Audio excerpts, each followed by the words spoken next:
Kilala mo si ano, pre? Paring Hype? Ah. Nanonood ka rin kay Paring Hype? Te? Nanonood kay Paring Hype? Ako din eh.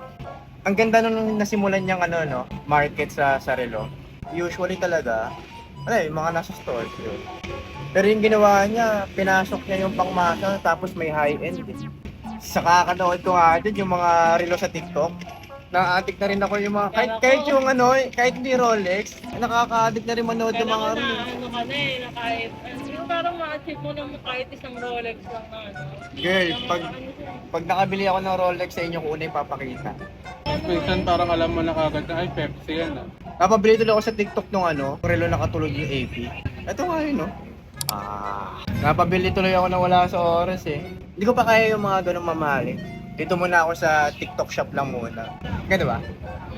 Blue dial. Jubilee strap. Pag hindi mo tinignan yung tatak, hindi mo mapagkakamalang ang TikTok shop. Pag malayo, kala mo nasa million na relo eh. Solid eh. Pero magaling talaga sila. Tuntua pa ako. Doon nung unang mga pinapanood ko sila, yung tropa niyang isang ano.